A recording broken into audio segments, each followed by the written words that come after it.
कक्षा 8 सब्जेक्ट हिंदी इकाई 5 सवाल बालमन के जवाब डॉक्टर कलाम के। प्रश्नोत्तर शैली में प्रस्तुत यह साक्षात्कार डॉक्टर अब्दुल पाकिर जैनुल आब्दीन अब्दुल कलाम से बच्चों की बातचीत पर आधारित है। यह बातचीत तब संपन्न हुई थी जब डॉक्टर कलाम राष्ट्रपति पद पर आसीन थे। वे बच्चों की जिज्ञासाओं का तुरंत उत्तर देने के लिए सदैव तत्पर रहते थे। तो यहाँ पर हमारे देश का भूतपूर्व राष्ट्रपति डॉक्टर अब्दुल कलाम एक वैज्ञानिक थे। भारत के आधुनिकीकरण में उसका बहुत बड़ा योगदान रहा है। डॉक्टर कलाम बहुत ही सरल स्वभाव के हैं और बच्चों को उनसे बड़ा लगाव है। इस पाठ में बच्चों ने उनसे विविध विषयों पर प्रश्न पूछे हैं और कलाम साहब ने उसका जवाब दिया है। तो हम देखते हैं इकाई। प्रश्न करता है आर अरविंद कक्षा 3 सेंट मेंट स्कूल चेन्नई। क्या सवाल पूछा है उसने? क्या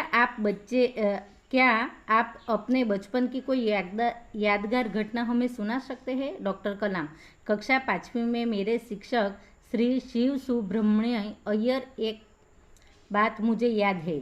एक दिन कक्षा में वे हमें यह बता रहे थे कि कोई पक्षी कैसा उड़ता है। उन्होंने हमें रामेश्वर के समुद्र तट पर ले जाकर इसका जीवंत उदाहरण दिया।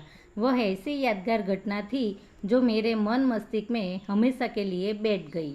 इसी से मुझे आगे विज्ञान पढ़ने की प्रेरणा मिली। तो उसने जो कलाम साहब के जो शिक्षक थे उसने प्रैक्टिकल ही उसको जीवंत उदाहरण दिया। वो आज तक उसके मन मस्तिष्क में हमेशा के लिए बैठ गई। दूसरा प्रश्न करता है सरयू मकर कक्षा 5 वाल्मीकि नगर हिंदी माध्यमिक शाला नागपुर। बचपन में हमें किस भाषा को प्रमुखता देनी चाहिए? तो कलाम साहब ने क्या उत्तर दिया? मैंने स्वयं माध्यमिक शिक्षा तक की पढ़ाई अपनी मातृभाषा के माध्यम से पूरी की है। कॉलेज और उससे आगे की शिक्षा अंग्रेजी माध्यम की संस्थाओं में हुई।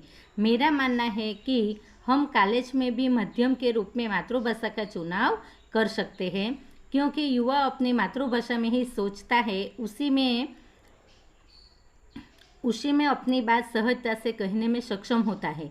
पर इसमें कोई भी दो राय नहीं है कि वैश्विक स्तर पर संपर्क के लिए हमें अंग्रेजी जैसी एक संपर्क भाषा की नितांत आवश्यकता है। नितांत यानी कि हमारी ज़रूरियत है, आवश्यकता है। तो वो भी हमें समझाते हैं कि मातृभाषा हमारी मातृभाषा ही है और उसका चुनाव तो हम पहले से ही उसका माध्यम ले सकते हैं, क्योंकि युवा अपने मातृभाषा में ही सोचता है। लेकिन वैश्विक स्तर पर संपर्क के लिए हमें अंग्रेजी भाषा भी इतनी ज़रूरी है। अब प्रश्नकर्ता अर्श पटेल कक्षा 5 चंदूलाल विद्या मंदिर मुंबई से पूछे जाते हैं, यदि हम आपकी तरह बनना चाहें तो हमें क्या करना चाहिए? डॉक्टर कलाम जब आप युवा अवस्था में कदम रखें तभी आपको जीवन में लक्ष्य निर्धारित कर लेना चाहिए कि हम जब पढ़ते हैं तभी से हमें एक लक्ष्य निर्धारित करना चाहिए कि हमें क्या बनना है। हमेशा कुछ बड़ा सोचो। जैसे ही यह अनुभूति हो कि आप आखिर बनना क्या चाहते हो, तभी से उस दिशा में प्रयास और श्रम प्रारंभ कर दो। कहने का अर्थ है कि जी तोड़ मेहनत करो, यानी कि बहुत मेहनत करो। ज्यों-ज्यों आप आगे की ओर बढ़ोगे, आपका सामना बाधाओं तथा कठिनाइयों से होगा। आपको अपने अंदर दृढ़ साहस पैदा करना होगा। समस्याओं को पराजित करने में महारत हासिल करनी होगी, तभी जीवन में सफल हो पाओगे। पहले यह जरूरी है कि आप निरंतर ज्ञान अर्जित करो। तो हमें कलाम क्या बताते हैं कि जो हमें कुछ बनना है तो पहले हमारे मन में निर्धारित कर लेना चाहिए कि हमें यह बनना है, क्योंकि यह बनने के लिए मन में दृढ़ साहस होना चाहिए और कोई भी समस्या आए तो उसको पराजित करके जो हमें ध्येय रखे हैं, लक्ष्य रखे हैं, उसको हासिल करना होगा। प्रश्न करता है चिराग जैन कक्षा 7 बॉम्बे कैम्ब्रिज अंधेरी पश्चिम मुंबई। यह कौन सी बड़ी चुनौती है जिसका सामना हमें आज करना पड़ रहा है? डॉक्टर कलाम भारत को सन 2020 तक एक विकसित राष्ट्र के रूप में परिवर्तित करना है और देश के 1 अरब से अधिक नागरिकों के चेहरे पर मुस्कान देखना, यही राष्ट्र के समक्ष सबसे बड़ी चुनौती है। तो हमें ये प्रश्न भी बारी बारी से पूछा जाता है कि सबसे बड़ी हमारे देश के लिए चुनौती क्या है। तो सन 2020 तक एक विकसित राष्ट्र बनाने के रूप में परिवर्तित करना है, इसीलिए देश के 1 अरब से अधिक नागरिकों के चेहरे पर मुस्कान देखना है। तो राष्ट्र के समक्ष सबसे बड़ी चुनौती यह है। प्रश्न करता है, हर्ष चांडक, कक्षा 7, डॉक्टर एस राधाकृष्णन विद्यालय, मलाड, मुंबई। आपकी दृष्टि में साहस की परिभाषा क्या है? तो डॉक्टर कलाम ने क्या कहा? अपनी जान की परवाह किए बिना दूसरों को संकट या आपदा से बचाना ही साहस है।